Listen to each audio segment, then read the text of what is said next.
ngarive shoko rinotibatsira, shoko rinochinja upenyu hwedu munguva yatiri kurarama vadikani, munguva inorwadza, munguva inorema zvikuru sei nyika yatigere haisi nyika yatakaberekerwa. Amen. Tiri kurarama takafanana nevana vaIsraeri vari muIjipiti, nekuti kwakanga kusiri kunyika yokwavo, asi nekuda kwenguva yakatenderwa naMwari vakanga vachifanira kuvepo for 400 years, zvichireva kuti chero kwaimuka mumwe mutungamiriri muna Israeri haigona kuvabvisa 400 years dzisati dzakwana. Saka ini newe mudikani tiri pano, hatina kuve pano nekuda kwenjere dzedu, hatina kuve pano nekuti takashayiwa zvimwe kumwe kwokuenda, but takave pano nekuti Mwari vakatendera kuti tive pano nenguva ino. Modhekai anoti kuna Esteri, hauzivi here kuti nemhaka yei uri panzvimbo ino dzimwe nguva wakaitirwa nguva yakafanana neino. Saka toda kuti Mwari vatibatsire vadikani tiri munzvimbo yeutoro. Mwari vasimbise rutendo rwedu, Mwari vasimbise faith yedu, Mwari vasimbise ukama hwedu navo. Amen. Saka manheru ano ndoda kutaura pamusoro pesimba rekuponeswa, the power of salvation. Amen. Ndichaverenga zvishoma kubva kubhuku yavaEfeso chapter number 2. Ndichangoverenga vhesi imwe chete kana kuti toverenga dziri mbiri nekuti aita masister verses. Verse number 1 inoti, wakakuraramisai imi makanga makafa mukudarika kwenyu nomuzvivi zvenyu, izvo zvamaifamba mukati mazvo kare, netsika dzenyika ino, nenzira dzemuchinda wesimba redenga, dzomweya unobata zvino muvana vokusateerera. Amen. Pauro paakanga achinyorera chechi yepaEfeso, ichechi yakanga yatendeuka kuburikidza nevhangeri yavaiparidza panguva iyoyo, nekuti nzvimbo yeEfeso yakanga ine vanhu vamwe vakanga vasina kudzingiswa, zvichireva kuti vanhu vakanga vachiverengwa kuvanhu vakaraswa, vanhu vakanga vachiverengwa kuvanhu vanonzi vakashoreka mucommunity, ndo vakanga vachinzi vahedheni venguva iyoyo, nekuti panguva iyi vanhu vakanga vachifamba neAbrahamic covenant yekuti munhu waifanira kunge wakadzingiswa kuti ugone kunzi une ukama naMwari. But pane vanhu vakanga vasina kudzingiswa, but vakazogamuchira kutenda kuburikidza nevhangeri yaiparidzwa naPauro. Saka panapa Pauro akanyora tsamba iyi achiedza kuvasimbisa pamusoro pekutenda kwavaive nako, nekuti kune vamwe vaivaziva but vakazovaona vakubata mabhaibheri vachienda kuchechi, ndo pavatanga kuseka nekuvabvunza pamusoro pekutenda kwavo. Vakati, imi tinokuzivai nokuti hamuna kudzingiswa, saka nawo mabata mabhaibheri muri kuenda kupi, nekuti imimi hamusi rudzi rwaMwari. Saka vamwe vavo vakanga vakusangana nemiidzo zuva nezuva rokubvunzisiswa pamusoro pekutenda kwavo. Amen.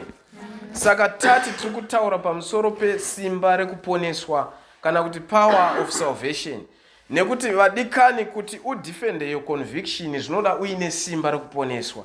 Haleluya. Pamwe pachona mucommunity matinogara vanhu vanokubvunzisisa pamusoro pezvaunotenda, vanhu vanokubvunzisisa pamusoro pechinamato chako, vanhu vanokubvunzisisa pamusoro pemafambiro ako. Amen. Zvikuru sei ukange uchigara munharaunda yakangofanana nenyika ino yatigere. Munomu munoitwa zvakasiyana siyana, munoitwa ongochani, ufeve, zvese zvinongoitwa munyika inoi.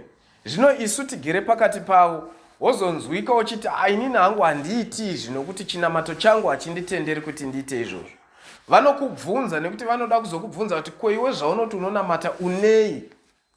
Nekuti vazhinji vanobvunza material evidence yekunamata kwako.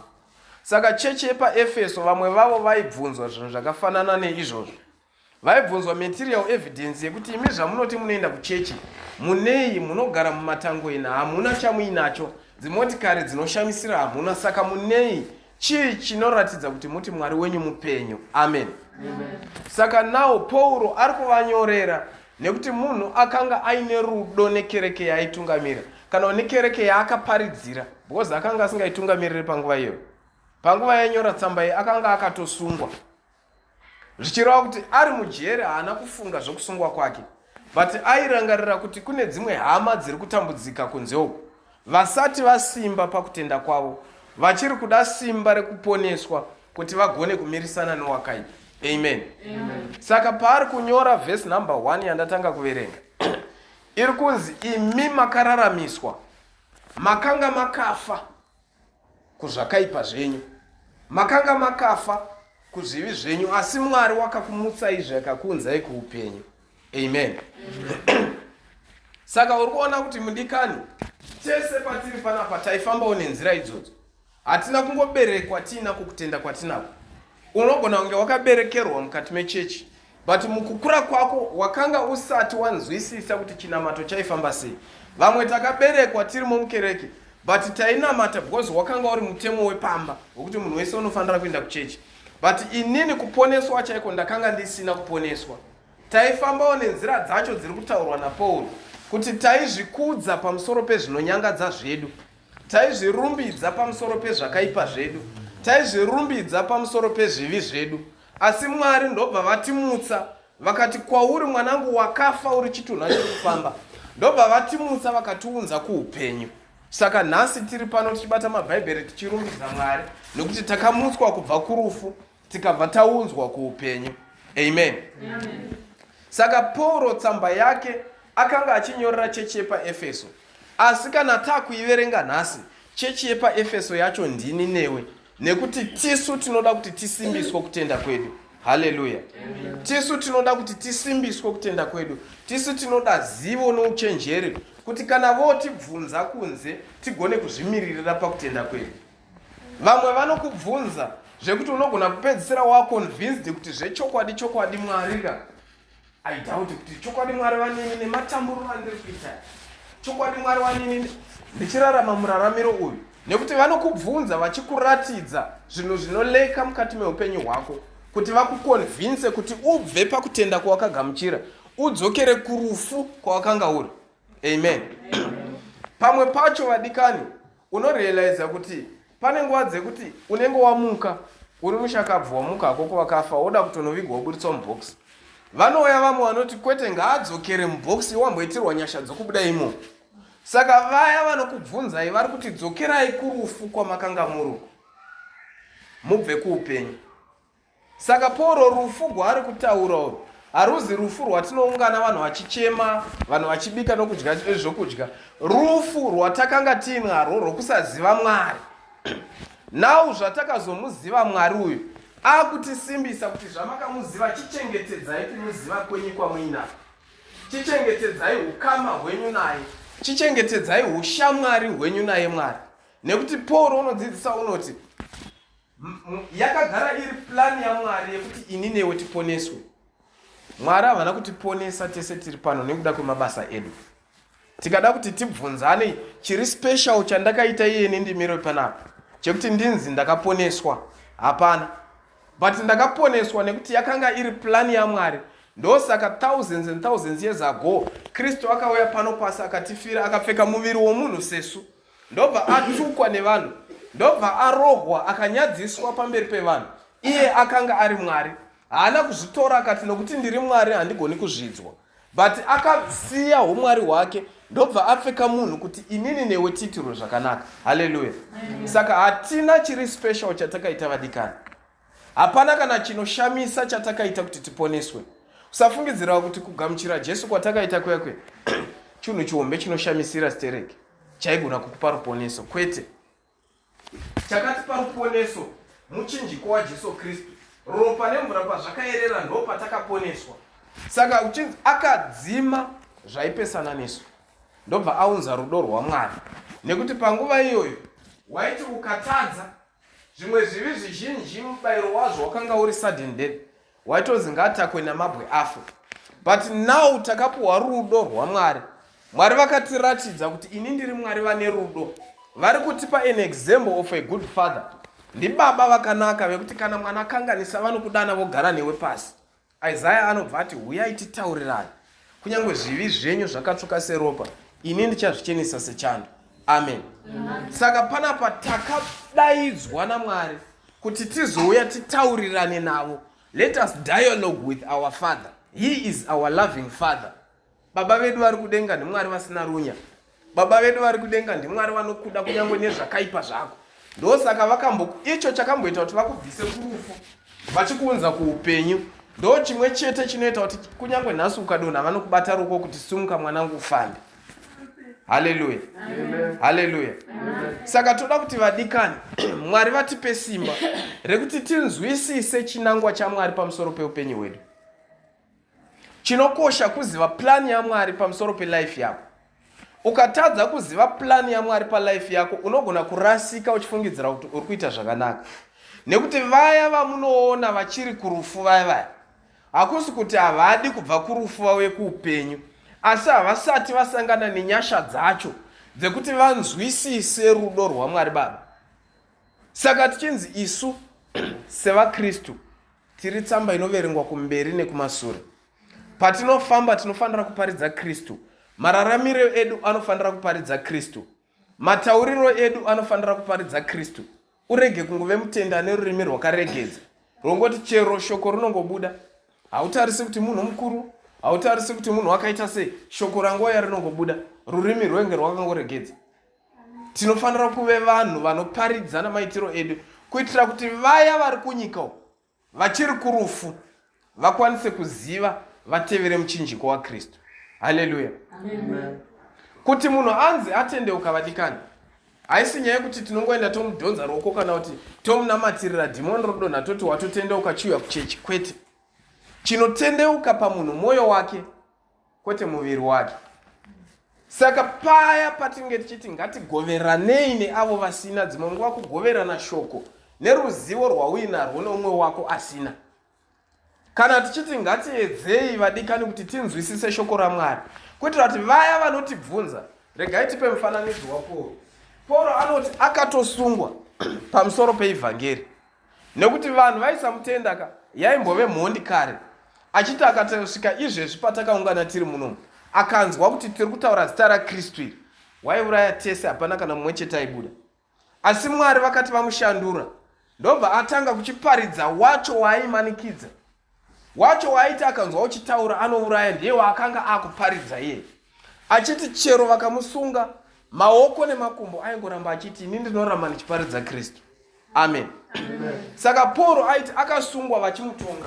Vaya vatati vanokubvunzai pamusoro pokutenda kwenyu, vatati vanokubvunzai pamusoro pechinamato chenyu, ndo vaibvunza Pauro vakati, iwe zita rauri kuparidza anonzi Jesu wakamuona kupi, wakaziva sei kuti mwana waMwari? Vaimubvunza, but nekuti Pauro akanga akaitirwa nyasha, akapuwa simba resalvation, aiti pakumutongesa kwavaita vazhinji vavo vaipedzisira vatendeuka vakuteverawo Kristu. Haleluya.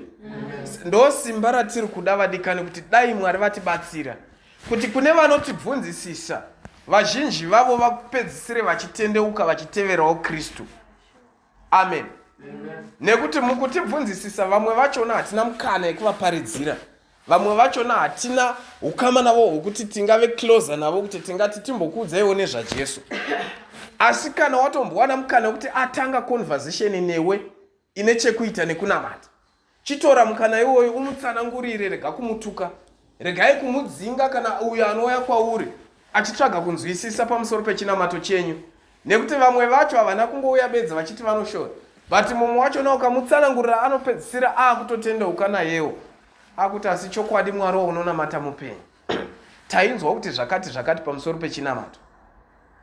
Tainzwa kuti vanhu vanonamata mapostori makapusa, asi nhasi pawanditsanangurira ndanzwisisa kuti kudenga kuna Mwari.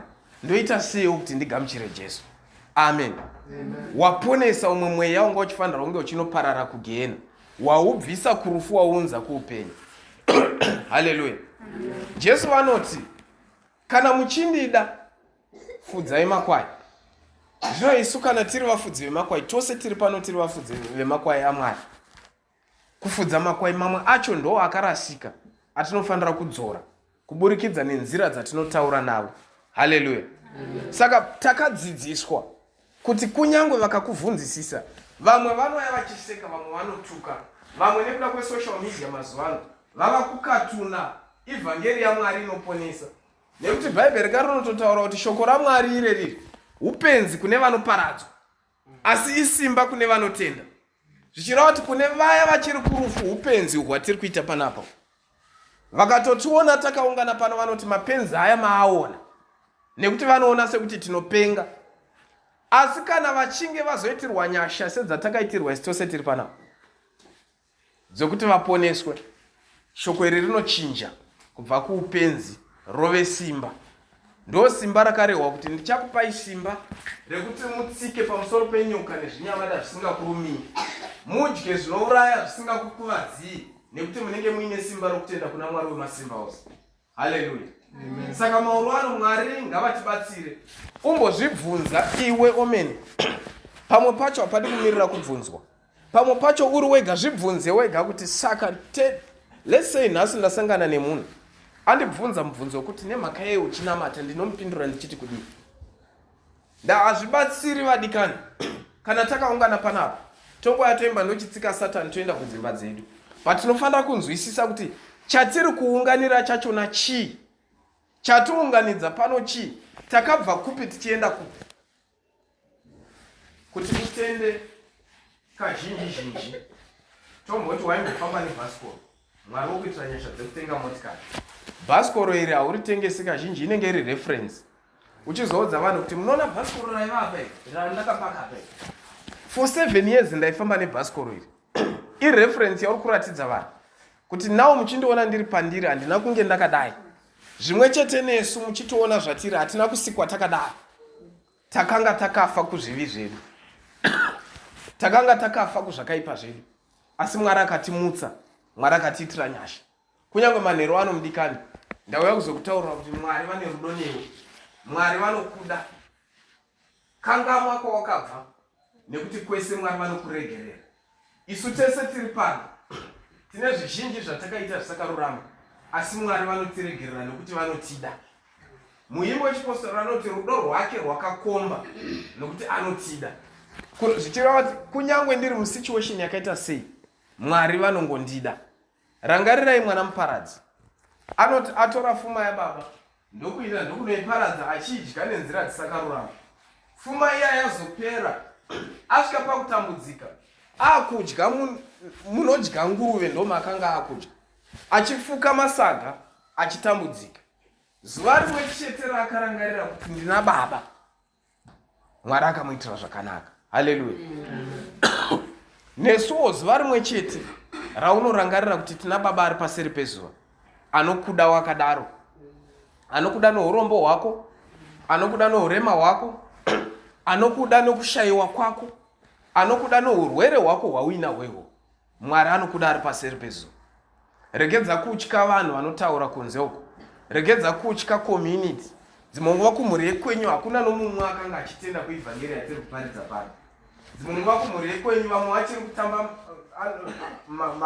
mashari, havasati vasanganawo nenyasha dzeivhangeri ino.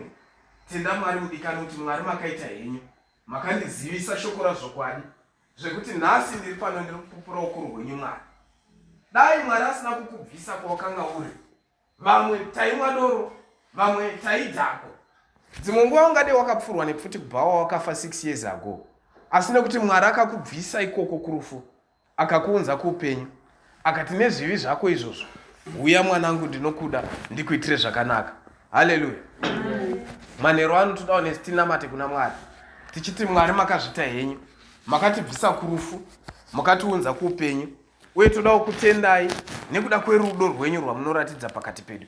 Icho chatokuunza pano apa chatiuzonzwa chokwadi. Amen. Nekuti chakakosha vadikani, Poro unoti handisi muvengi wako nokuti ndakuudza chokwadi. Saka Bhaibheri iri harimbofi rakaita muvengi wedu nokuti riri kutidzidzisa chokwadi. Asi chokwadi chinotibatsira kuti patinofamba tikatakura zvokwadi, Kristu unoti ini ndini nzira, ini ndini chokwadi, ini ndini upenyu. Kana tisina kutakura chokwadi, hapana kwatiri kuinda vadikani. Asi kana tikatakura chokwadi, tine chivimbiso chomusha uri kudenga uchazouya. Watinotenda kuti Poro anoti kana imi makaponeswa, makatengwa muchitumidzwa nezita raJesu Kristu, kune nhaka yamakagadzirirwa. Korona iri pamusoro pakudenga yekuti tinenge taane simba, tinenge taponeswa, kusina zvirwere, kusina nhamo, kusina everything. Manheru ano Mwari anokudai vadikani. Mwari akuunganidzai pano kuti akuitirei nyasha. Mwari akuunganidzai pano kuti akuratidzei rudo rwake. Vamwe tinombosvika pakuchema kana tashayikirwa nehama dzedu, vamwe tinochema tichishayiwa zvokudya chaizvo, asi kuti Mwari akuitira nyasha. Rega kutya nekuchiti kana ndikazotanga kunamata dzimwe nguva zvimwe zvese mweya mutsvene anokudzidzisa mafambiro. Usambotya nekuti nzira dzawaiita idzi waiita uri iwewe, but now nekuti wagamuchira mweya mutsvene vanokudzidzisa zvavanoda kuti uite. Haleluya. Toda kuti tisimuke mauro anotinamata. Umwe nemumwe akumbire kuna Mwari Baba. Unoziva pawakawa, unoziva paunoda simba. Kumbira kuti Mwari ndipewo simba resalvation. Pamwe pachona Mwari ngaangokupa simba so rekuti ungonzwisisa shoko. Mwari ngaangokupa simba so rekuti kana wakuda kuneta, kana uri mwana wechikoro uri muclassroom chaiwo, nzwisisa kuti una Mwari akakuchengeta. Pese pauri una Mwari akakuchengeta. Ungava muchipatara pana Mwari akakuchengeta. Kurwara hakureva kuti Mwari akusiya, but kurwara kumwe kwacho Mwari vanozviitira kuti simba ravo rigoonekwa. Nekuti kana usina kurwara, kuporesa kwaMwari hakugoni kuzikamwa kana pasina kumborwara anotenda. Kana iwe usina kumboita rombe, kusimudzira kwaMwari hakugoni kuzikamwa. But Mwari vanozviita izvozvo kuti varatidze ukuru hwavo kuti simba ravo rizikamwa. Ndosaka vakanotora David kumbudzi kwaakanga ari, ndobva vauya naye vakamuti ndiwe mambo waIsraeri pachinzvimbo cha Sauro, akanga ari mambo kwemakore mazhinji. Mwari wekudenga anotida vadikani. Ngatisimukei tinamate.